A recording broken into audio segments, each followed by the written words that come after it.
입니다. 우리 좌우 앞뒤 인사하겠습니다. 반갑습니다. 반갑습니다. 네, 반갑습니다. 7월 첫 주입니다. 세월이 참 빠른데 어제부터 영화부를 시작으로 해서 여름 성경학교 또 수련회가 저희 남원교회 교회학교 수련회 성경학교가 시작이 되었습니다.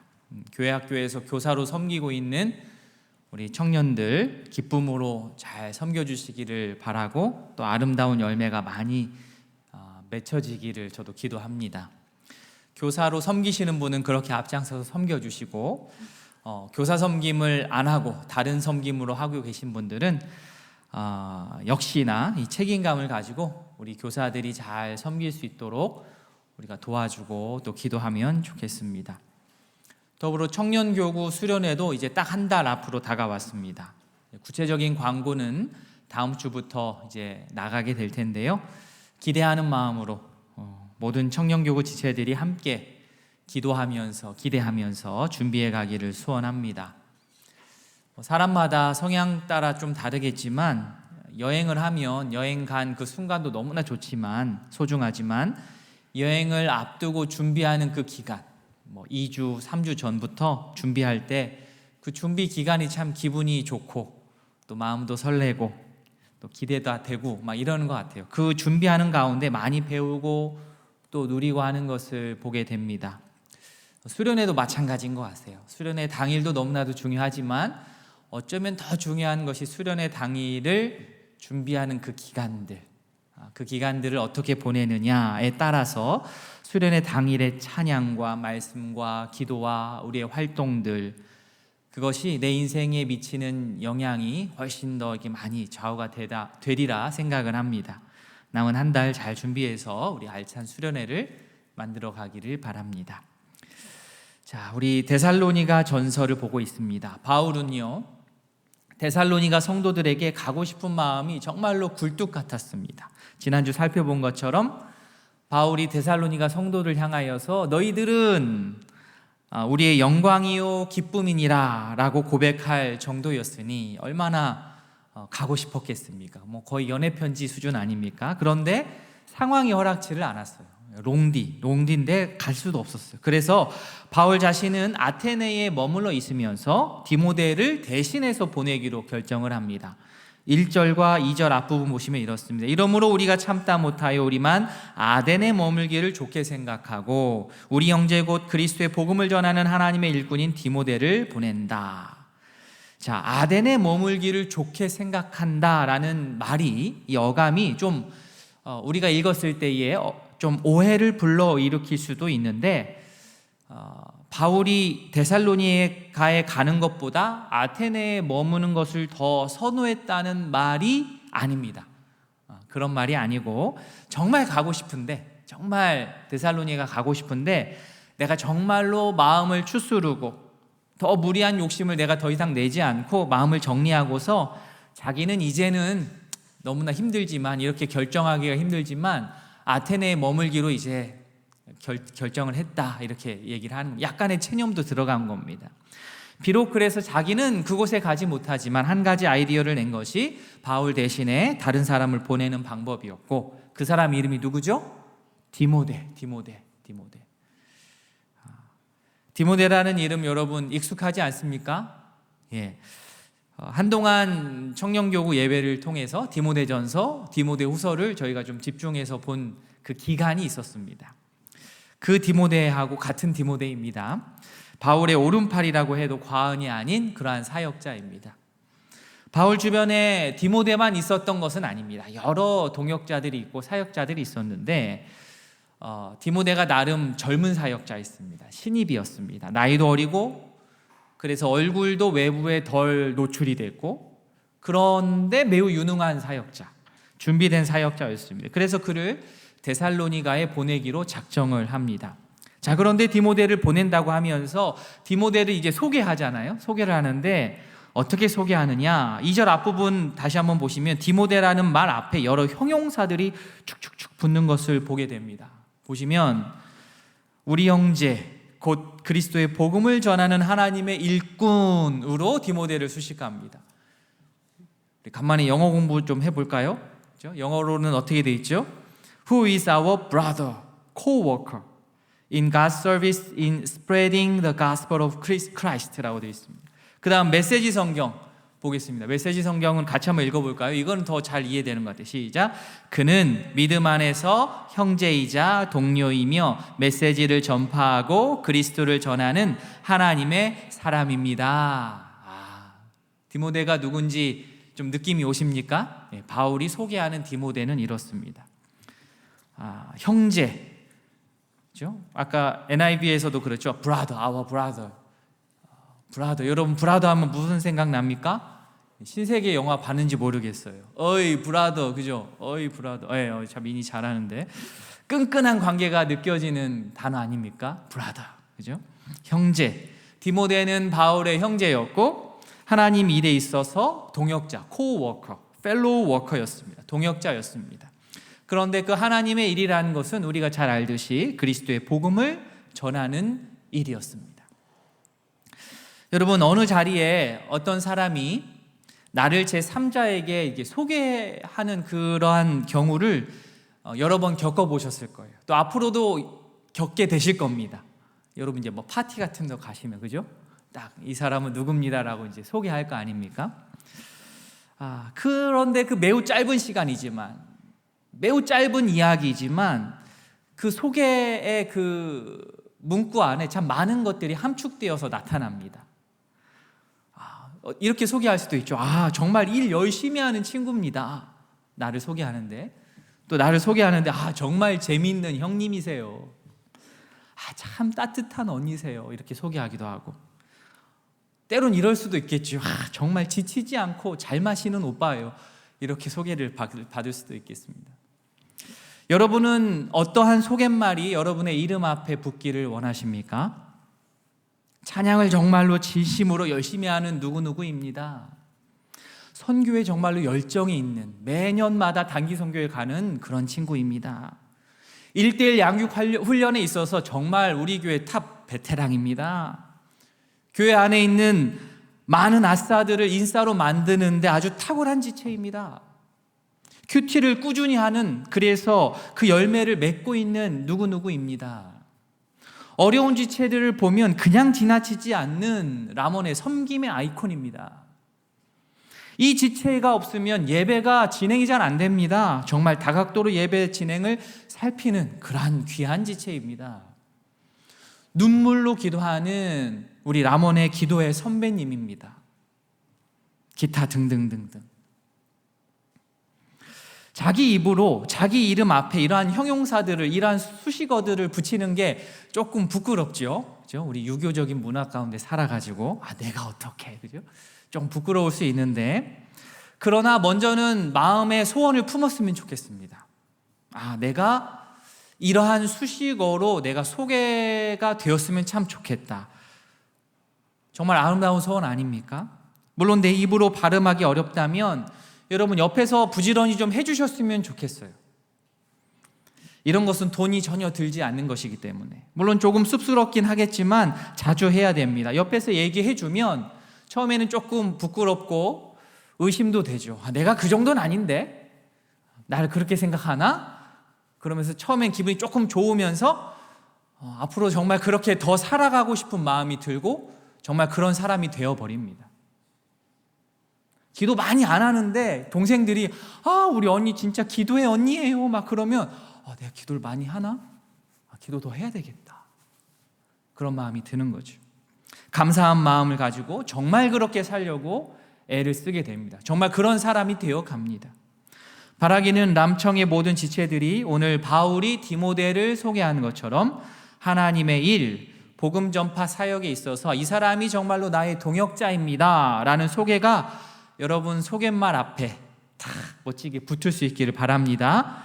주님 안에서 같은 마음을 품은 한 형제, 자매라는 소개가 여러분에게 자연스러울 수 있기를 원합니다. 자신이 처해 있는 환경에서 그리스도의 복음을 전하는 성도라는 소개가 자연스럽게 붙을 수 있기를 진심으로 바랍니다.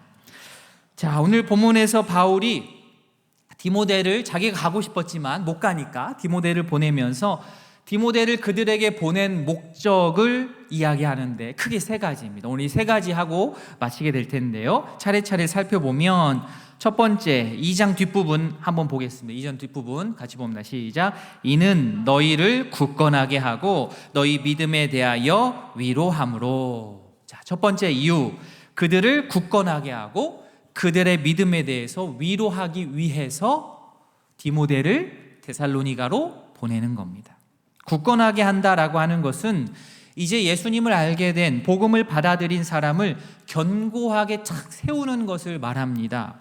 저희도 그렇지 않습니까? 복음을 한번 전했다고 해서, 사역리를 전했다고 해서, 복음을 설명해 주었다고 해서 단번에 될 일이 아닙니다. 양육을 하고 제자훈련을 하고 같이 섬김을 하고 같이 밥도 먹고 사역을 감당하면서 신앙이 이 단단해지도록 먼저 믿은 사람들이 이끌어주는 일이 필수적으로 필요합니다.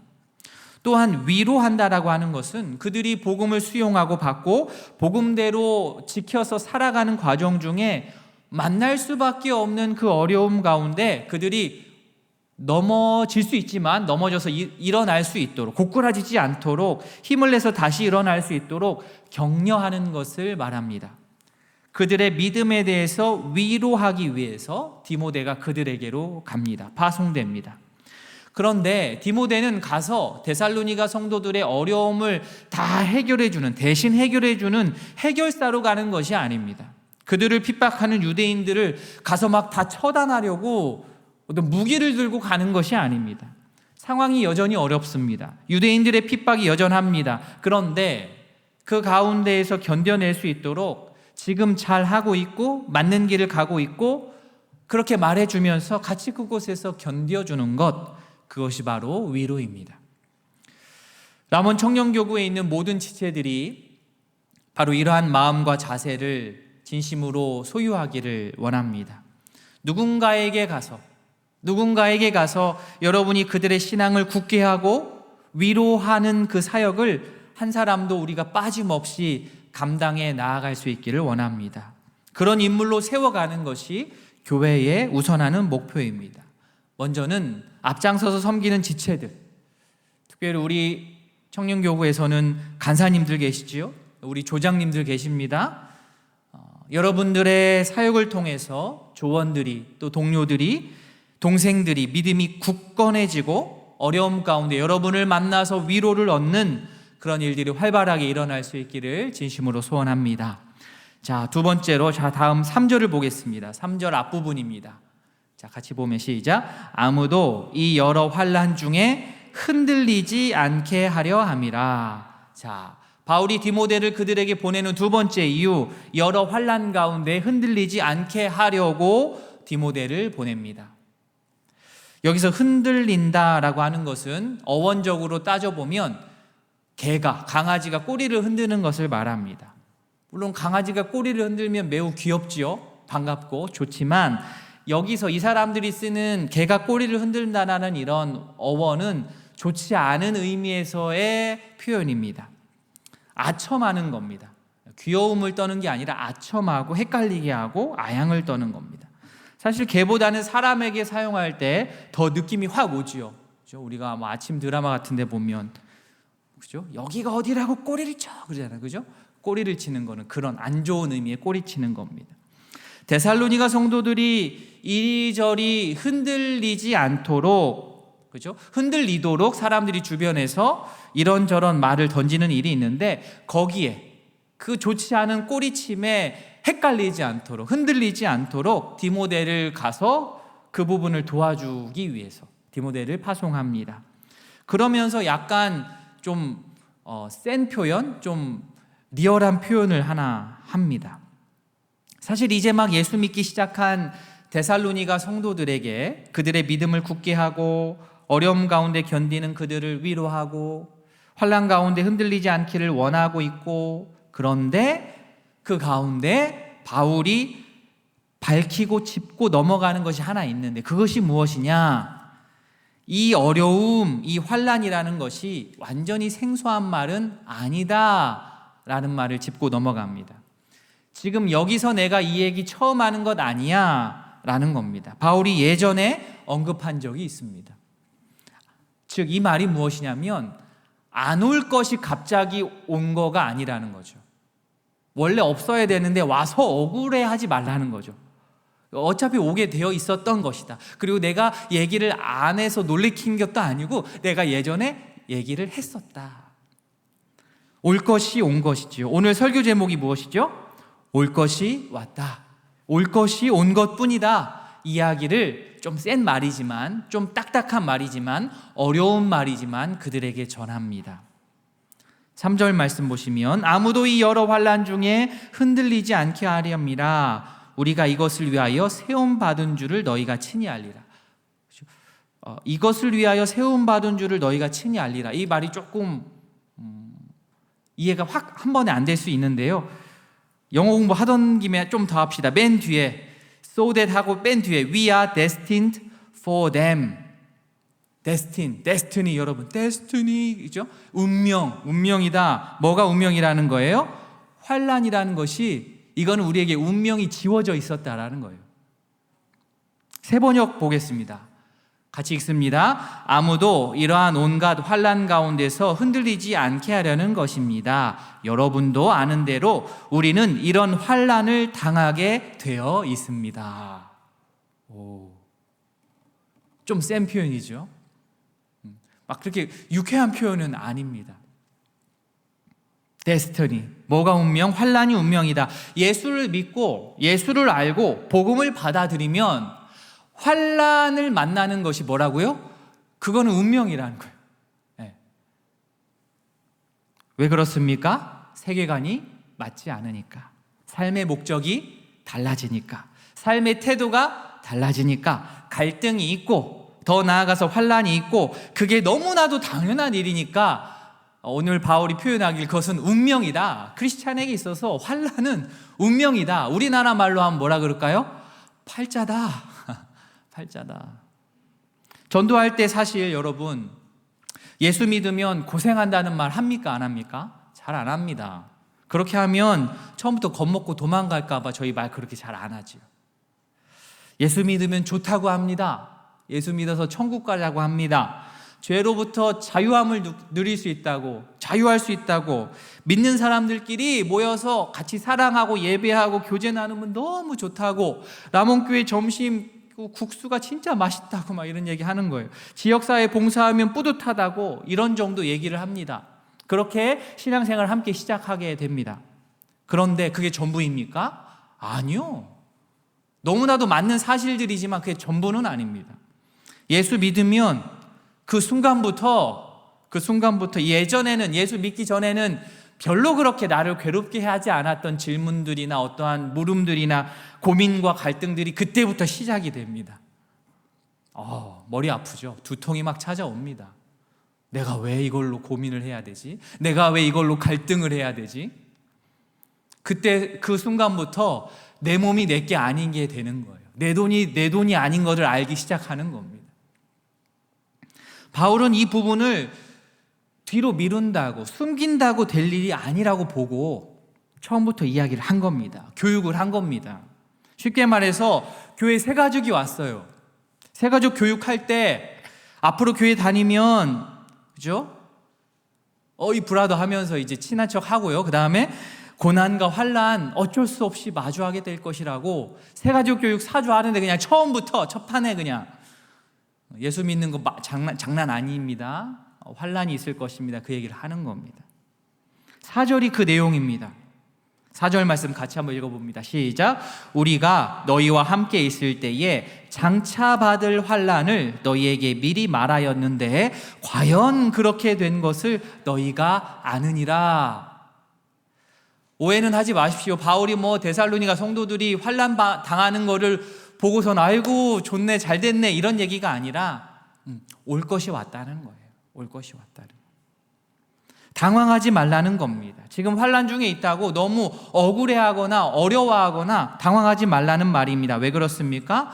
안 올 게 온 게 아니고 올 게 왔기 때문에 이미 얘기했으니까 예측하고 대비하고 있으니까 우리 다 함께 의연하게 이것을 잘 대처하자는 그러한 요구입니다.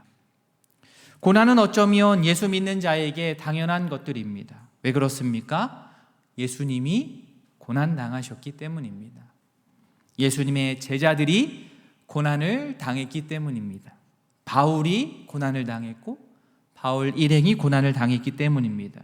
그러면 바울로부터 복음을 전해 들은 데살로니가 성도들은요, 그들도 고난을 당할 것입니다. 그리고 지금 이 자리에 앉아서 예배하고 있는 람원의 귀한 청년들은 고난을 어떻게 해요? 당할 것입니다. 당황스러우신가요? 고난의 신학은 초대교회 가르침에 있어서 센터피스, 정 가운데에 위치하는 아주 센 그러한 신학입니다. 그 메시지는 지금도 동일합니다. 물론 내가 잘못해서 내가 불편을 겪는 그러한 어리석음과 이 고난은 구분을 해야 되겠습니다. 여기서 말하는 고난은 말 그대로 복음을 받아들이고 성도로서 세상을 살아가려고 할 때 어쩔 수 없이 당하게 되는 그런 어려움들을 말합니다. 물론 이 고난을 저주처럼 이 고난을 처리한다면, 생각한다면 어떻게 해서든 우리가 이것을 피해 다녀야 되겠습니다. 도망쳐야 되겠습니다. 그리고 두려워서 떨어야 되겠습니다. 그 저주로부터 우리가 해를 당할까 봐. 그런데 그 고난은 저주가 절대로 아닙니다. 기독교인으로 살아갈 때에 당면하게 되는 당연한 숙제입니다. 그런 의미에서라고 한다면 그 고난을 우리가 과도하게 무서워하거나 기분 나빠할 일이 아닌 것이죠. 우리 한번 따라하겠습니다. 올 것이 왔다. 올 것이 온 거예요. 왜냐하면 내가 기독교인이기 때문에. 그리고 내가 기독교인으로서 파닥거리면서 살아가는 그 증거이기도 합니다. 고난이 너무 없어. 너무 세상에 적응을 잘해. 너무 평탄해. 한번 생각해 보십시오. 그러면 내가 과연 어떠한 차이점이 있을지. 물론 세상과 척을 지거나 갈등을 일부러 일으킬 일은 없겠지만, 그래서도 안 되겠지만, 우리 기독교인의 가치관으로 세상을 볼 때는 다른 점이 분명히 나올 수밖에 없습니다. 람원의 모든 청년들은 기독교인으로 살아가면서 어쩔 수 없이 당면하게 되는 그 고난을 말씀을 통하여서 건전하게 예측을 하고 예상을 하고 그 고난이 닥쳐왔을 때에 올 것이 왔구나 생각하면서 너무 많이 흔들리지 말고 의연하게 잘 대처해 나가는 지혜로운 청년들이 되기를 바랍니다. 예수 믿는다고 해서, 내가 세례 받았다고 해서, 내가 제자훈련 1, 2를 통과했다고 해서 앞으로 살아갈 때 있어서 어떤 어려움으로부터 내가 열외되지를 않습니다. 역시나 어려운 일 투성입니다. 그러나 차별성은 있어요. 말 그대로 아무 의미 없는, 그렇죠? 세상에서 말하는 그 개고생은 우리에게는 없어지는 거예요. 여러분 믿으십니까? 우리에게, 예수님을 믿는 사람에게 있어서는 개고생이라는 말은 어울리지 않습니다. 예수 믿는 우리에게는 의미 있는 고생만 존재할 뿐이에요.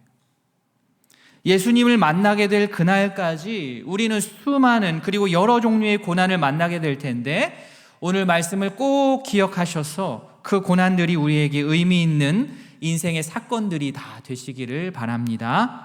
아멘. 마지막 5절입니다. 이러므로 나도 참다 못하여 너희 믿음을 알기 위하여 그를 보내었노니 이는 혹 시험하는 자가 너희를 시험하여 우리 수고를 헛되게 할까 함이니. 바울이 디모데를 데살로니가 성도들에게 보내는 세 번째 목적입니다. 무엇입니까? 그들의 소식이 너무 궁금해서, 그들이 너무나 염려되어서 디모데를 그들에게 보냅니다.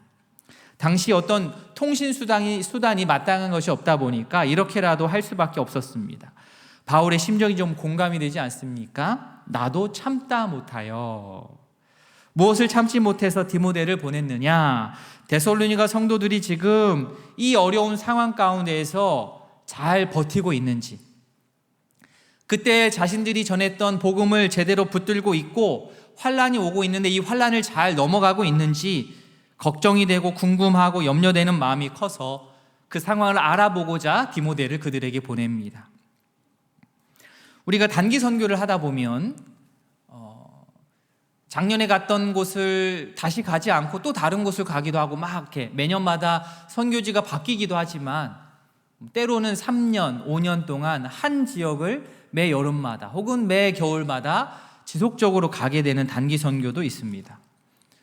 우리 중에도 그렇게 단기 선교를 한 곳을 지속적으로 3년, 5년씩 가본 청년들이 있는 줄 압니다. 작년에 갔다 왔고 또 올해 그곳에 다시 가게 될 때 여러분 마음이 어떠셨습니까? 콩닥콩닥하죠? 예.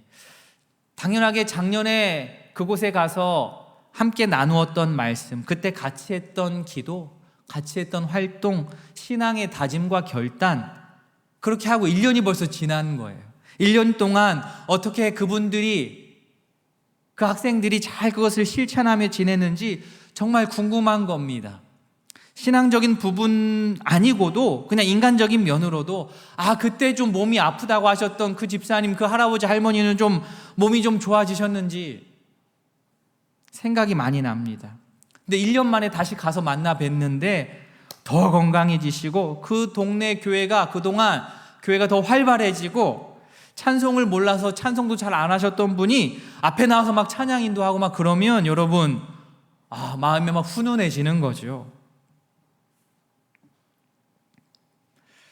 제가 중국 조선족 마을 단기 선교를 했던 적이 있습니다. 단기 선교는 여러분 우리가 한 가지 알아야 될 게, 단기 선교는 우리처럼 건전한 건강한 기독교 교단만 하지 않습니다.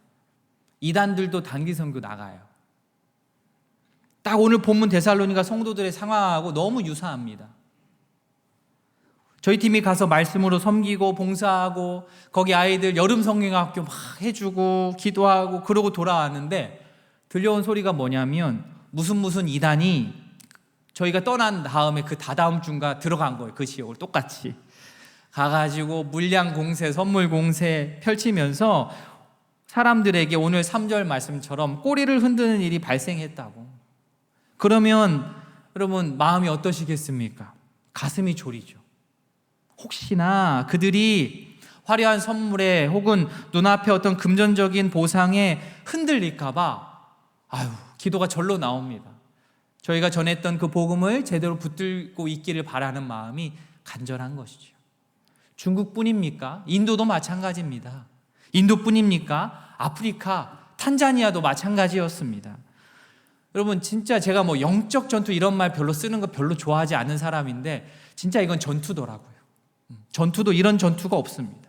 그냥 멍하게 아무 생각 없으면 지는 거예요. 먹히는 겁니다. 잘못된 교리에 사로잡힌 자들이 정말로 열심히 포교 사업을 합니다. 여러분 악이 부지런하고 성실하기까지 하면 이거는 정말 무서운 거예요. 악한데 부지런하고 성실해. 이거 어떻게 따라가겠습니까, 여러분? 그런데 그런 시도들이 있었음에도 불구하고 바른 복음, 건강한 복음을 붙들고 견뎠다는 소식을 들으면 진짜 사이다입니다. 사이다. 마음이 뻥 뚫리는 거예요. 너무 감사하죠. 찬송이 흘러나옵니다. 멀리 갈 것도 아니에요. 제가 사역해 오면서 정말 수많은 청년들, 수많은 성도님들 만났는데 세월이 흘러 정말 돌아 정말 가슴 따뜻한 소식이 들릴 때가 대부분입니다. 마음이 너무 좋아요. 그분이 어떻게 해서 이렇게 됐습니다. 그 청년이 어떻게 성장해가지고 어떠한 사역들을 감당하고 있습니다. 대부분 너무나 마음이 훈훈합니다.